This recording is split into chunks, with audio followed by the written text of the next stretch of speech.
మాధవరెడ్డి గారు హత్య జరిగిన తర్వాత ఆ జరిగింది మీరు అన్నట్లు ఎస్ఐబిలో జరిగిన ఐజీ మన రత్నారెడ్డి గారు స్పెషల్ టీంలో ఆ కేసు బ్రేక్ త్రూ తేయడానికి నంద్యాల నరసింహారెడ్డి గారు చాలా కీలకంగా మారారు. ఆ కేసు కమ్యూనికేషన్లో ఆయనే చాలా ఇన్ఫర్మేటివ్ ఇచ్చారు అనేది పోలీసులు చెప్తున్నారు. అంటే దాని కేసు ఒకసారి ఎలా మీరు అంతా బ్రేక్ చేసుకోవాలి అంటే అప్పుడులో కమ్యూనికేషన్ నెట్వర్క్ చాలా తక్కువ ఉండేది.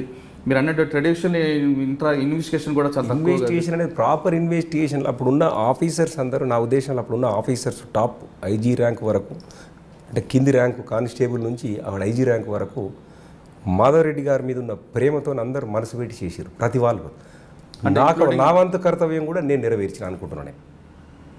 That is the best investigation case.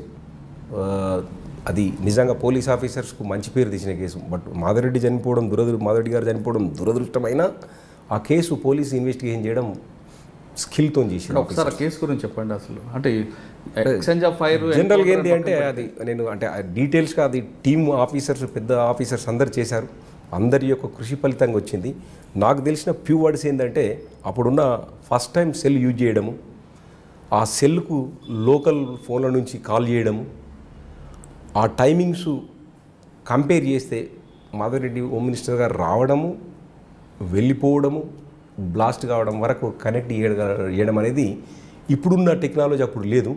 అది నిజంగా పోలీస్ ఆఫీసర్స్కు చాలా డిఫికల్ట్ టాస్క్. అది అంటే మీకు అసలు ఆలోచన ఎందుకు? ఎందుకంటే అప్పుడు జరిగిన ఆఫీసర్లు చాలామంది చెప్తున్నారు మాధవరెడ్డి గారు బ్లాస్ట్ అయిన తర్వాత ఏ టీం చేసిందా అనేది మేము ఐడెంటిఫై చేసుకొని ఆ టీం ఎగ్జిట్ ఎంట్రీ రెండు చూసుకుంటూ వెళ్ళాం. కానీ నంద్యాల నరసింహారెడ్డి అనే ఒక యంగ్ ఆఫీసర్ దీన్ని కేసు బ్రేక్ త్రూ తేయడానికి ఒక క్లూ ఇచ్చాడు. ఆ క్లూయే మాకు అప్పుడున్న రవీందర్ రెడ్డి సార్ కానీ అక్కడ ఉన్న ఆఫీసర్స్ అందరూ ఒక్కొక్క టీంకి ఒక్కొక్క వర్క్ అప్ చెప్పారు.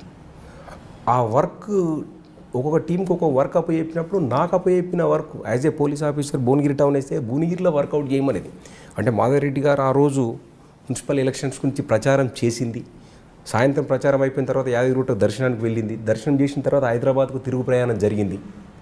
ఏదైతుందో ఇదంతా టౌన్ వేసేగా నాకు ఐడియా ఉంది. దీని మీద అనలైజ్ చేసినాం అన్నట్టు. అంటే నేను ఒక పోలీస్ ఆఫీసర్ కూడా నాకు ఎక్స్పీరియన్స్ కానీ నేను చదువుకున్న స్టడీ కానీ ఆఫీసర్స్ ఇచ్చిన గైడెన్స్ కానీ అంటే ఎక్కడైతే అఫెన్స్ జరిగిందో మనం అక్కడే వెతకాలి అనే టైప్లో సెర్చ్ చేయడం వల్ల ఈ కమ్యూనికేషన్ మనకు అప్పుడే దొరికింది. అప్పటికి ఈ సెల్ ఫోన్కు ఈ ఐడి ప్రూఫ్ లేదు.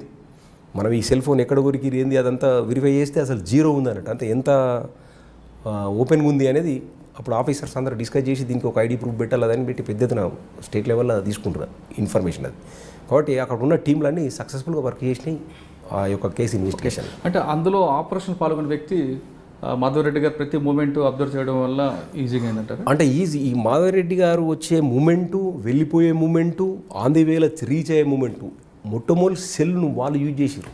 ఆ సెల్ యూజ్ చేసి ఆ సెల్ ప్రకారంగా రీచ్ అవుతుండని పాయింట్ చెప్పగలిగారు అన్నట్టు. వాళ్ళు పెట్టగలిగి అక్కడ ఈజీగా బ్లాస్ట్ చేయగలిగారు దాన్ని. అంటే బ్లాస్ట్ చేసిన తర్వాత వాళ్ళు ఎలాగ ఎగ్జిట్ అయ్యారండి అందరు కలిపి? సింపుల్గా బ్లాస్ట్ అయిన తర్వాత వాళ్ళు ఏం చూడలే. అంటే అంత పెద్ద ఎత్తున 3 buckets కాబట్టి అది పెద్ద ఎత్తున బ్లాస్ట్ కదా, ఇక బతుకుతారు అనే అవకాశం లేదు.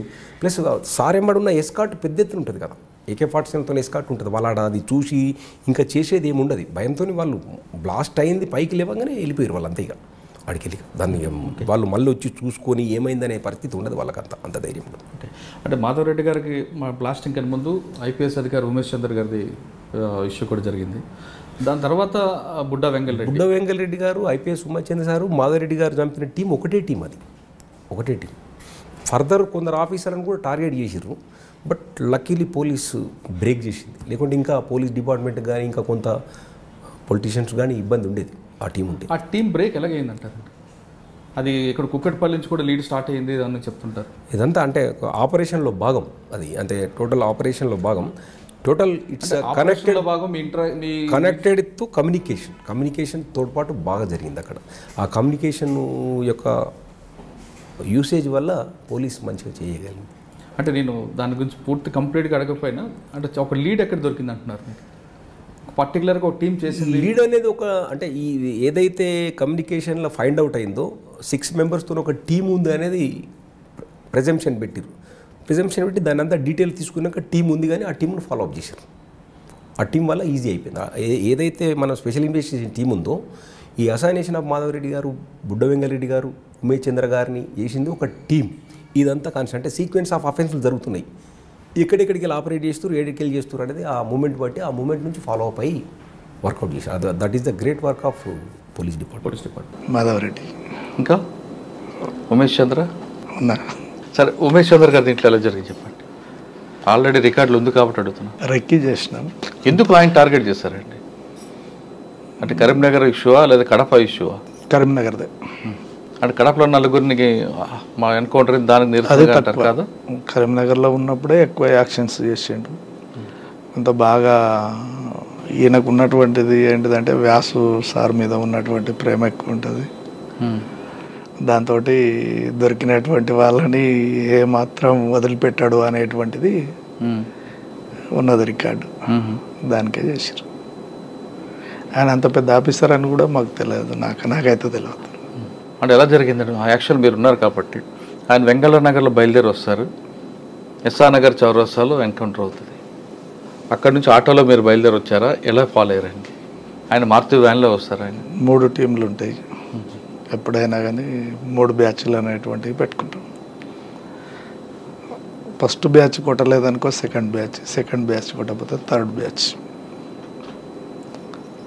ఒక 3 నెలలు రెక్కీ చేసినాం ఆయన కోసం.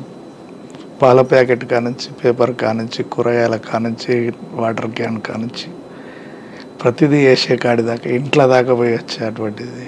మీరా? అంటే వెంగళలో ఇంటికి వెళ్ళారు, ఆయన గుర్తుపట్టలేదు. బండి ఉన్నారు కదండి. బండి పెట్టుకొని కూరగాయలు కూడా అమ్మినాం. కూరగాయలు అమ్మినప్పుడు ఏం చేస్తారంటే గన్మెన్ ఏదో మాట్లాడుకుంటూ వచ్చి కేజీ కూరగాయలు ఇంట్లో ఇచ్చి రాపోరా అని చెప్పేసి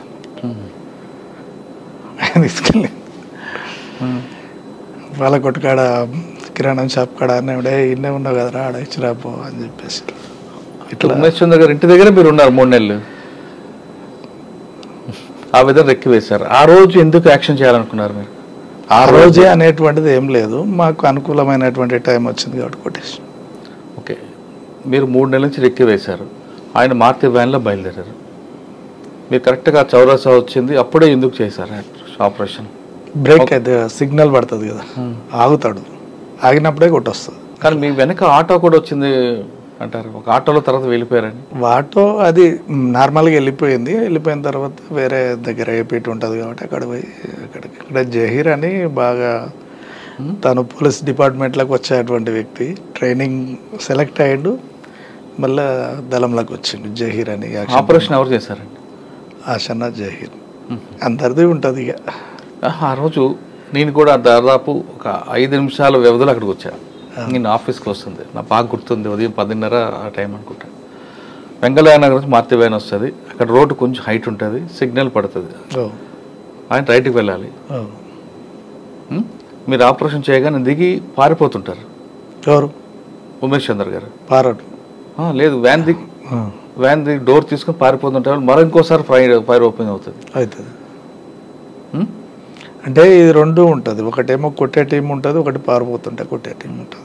తర్వాత పోలీసు వెరిఫికేషన్లో వెనక నుంచి ఒక ఆటో వచ్చి తిరిగి మధురానగర్ వైపు వెళ్ళింది అంటారు, వాస్తవమే. ఓకే, అది ఆపరేషన్ అయిపోయిన తర్వాత దానికి రిటాలియేషన్గా పోలీసులు కూడా ఎన్కౌంటర్ చేశారు. ఎవరు చెప్పారు? యాక్షన్ టీంని కొట్టిరు కదా. అదే ఎక్కడ దొరికారు వాళ్ళు? అంత ఈజీగా దొరుకుతారా? అంటే ఈజీగానే అంటే కొన్ని అంటే టెక్నికల్ మిస్టేక్ల వల్లనే. వాస్తవంగా కూడా ఏంటంటే ఎస్ఆర్ నగర్లో జరిగిందే కదా మీరు అనేది. గ్యాప్ ఇచ్చిన తర్వాత ఎట్లాగో ఇంకో నెక్స్ట్ యాక్షన్ కూడా చేస్తారు అనేటువంటిది ఉన్నది, రికార్డు ఉన్నది. కాబట్టి కొంత మా దగ్గర ఉన్నటువంటి కృష్ణ అనేటువంటి కామ్రేడ్ దొరికిండు, ఒక డెన్నులో దొరికిండు. తను ప్రవీణ్ కృష్ణ ఒక దగ్గర ఉండేవాళ్ళు, అది ఆశనకు మాత్రమే తెలుసు ఇక్కడ ఉంటారు అనేటువంటిది. ఆ డెన్ దొరికి ఇంకో ఆయన శంకర్ అని చెప్పేసి సాల్వాచారి అని మహబూబ్ నగర్ అతను, ఆయన జహీర్ ఒక దగ్గర ఉండేవాళ్ళు, మేమిద్దరం వేరే.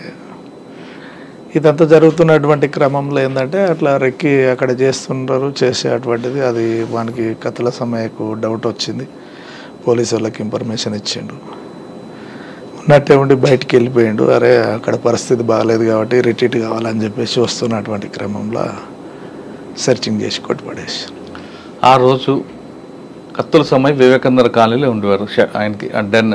అవును, వివేకానంద కాలనీ వెనక ఆల్విన్ కాలనీలో మీ షెల్టర్. ఆల్విన్ కాలనీ నుంచి బయటకు వచ్చి వివేకానంద కాలనీ దగ్గర ఆటోలో ఒక టీం బయలుదేరుతుంది, ఇంకొక టీం బైక్ మీద ఫాలో అవుతుంటుంది, బైక్ వెనక టాటా సుమోలో ఒక పోలీసుల టీం ఫాలో అవుతుంది. కరెక్ట్గా అమీర్పేట్ చౌరసా దగ్గర శ్రీనివాస నగర్ వెస్ట్ అక్కడ ఫైర్ ఓపెన్ అవుతుంది. ఆ సీన్ ఒకసారి చెప్పండి, మీరు కల్లారా చూసారు అది. మాకు డౌట్ వచ్చింది, ముందు ఆశన్నకు డౌట్ వచ్చింది. అంటే మీరు ఉన్నారు అప్పుడు? ఆశాన్ ఉన్నారా? డౌట్ వచ్చింది. డ్రైవింగ్ ఎవరు? 2 వీలర్ మీరు, ఆశాన్ వెనక కూర్చున్నారు. వద్దు ఇక ఇది అలా వెనక మట్టి ఫాలో కాకు, సైడ్ దిగబండి అని అంటే సైడ్ అంటే మీ ముందు ఫైర్ ఓపెన్ అయిందా? కొంచెం మేము సైడ్కి వెళ్ళినాం, ముందు ఆటో వెళ్తుంది, మేము వెనకాల అయినాం. ఆ రూట్లో కాకుండా సైడ్కి తిప్పేసేసరికి కానీ మీ వెనక ఒక టాటా సుమో ఫాలో అవుతుంది, మీరు అబ్జర్వ్ చేయలేదా? మేము అబ్జర్వ్ చేసినాం కానీ మమ్మల్ని వాళ్ళు అబ్జర్వ్ చేయలేదు. ఫస్ట్ ఎంతసేపు ఆటో మీదనే ఫోకస్ ఉంది వాళ్ళకు, ఆటో మీదనే ఉన్నది. ఇందులో ఈ ఇండ్లు వాచ్ అయింది కదా, ఈ ఇద్దరు వ్యక్తులు ఎటు పోతురు అనేటువంటిదే చూస్తారు వాళ్ళు. ప్రవీణ్ కృష్ణ ఎటు పోతురు అనేటువంటిదే చూసి వాళ్ళిద్దరిని ఫాలో అయ్యి జహీర్ని సాల్వాచార్ని కొట్టేయడం జరిగింది. మేము మా దగ్గర కూడా వెపన్స్ ఉన్నాయి, అక్కడే పక్కన టీ కొట్టు కాడ నిలబడి చాదాకుంటా చూస్తున్నా.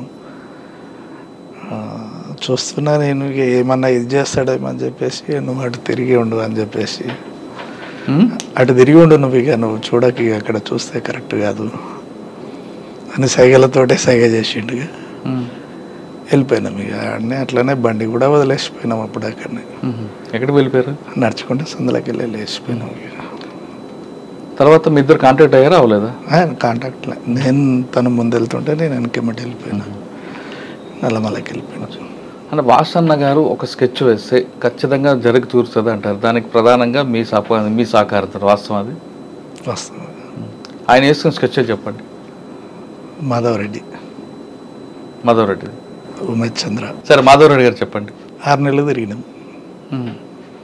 6 నెలలు టీడీపీ కార్యకర్తగా జెండాలు మోసినాం, జెండాలు కట్టినాం, బ్యానర్లు కట్టినాం, వెనకెమ్మటి ముంగటెమ్మటి తిరిగి కొట్టేస్తాం. అంటే ఆయన కారులో రావాలి, ఆయన బీపీ కార్ కాకుండా ఇంకొక ఫ్రెండ్ తెచ్చిన కారు ఎక్కుతారు. ఒకవేళ బీపీ కార్లో వచ్చి ఉంటే జరుగుంటుంది వ్యవహారం? ఎట్లా వచ్చినా జరుగుతుంది ఆ రోజు. ఎలా? బీపీ కార్లో ఉంటే సేఫే కదా? ఎట్లా? మీరు ల్యాండ్ మైన్ పెట్టారు, పేలుతుంది. అది మామూలుగా పెట్టలేదు కదా మనం, పెట్టినటువంటిది కూడా ఏవి. ఎప్పటి నుంచి పెట్టారు బ్రిడ్జ్ కింద? బ్రిడ్జ్ స్టార్ట్ అప్పుడే. బ్లాస్ట్ అయిన తర్వాత మీరు ఎలాగ మరి రిటైర్ అయ్యారు? ఎటువైపు?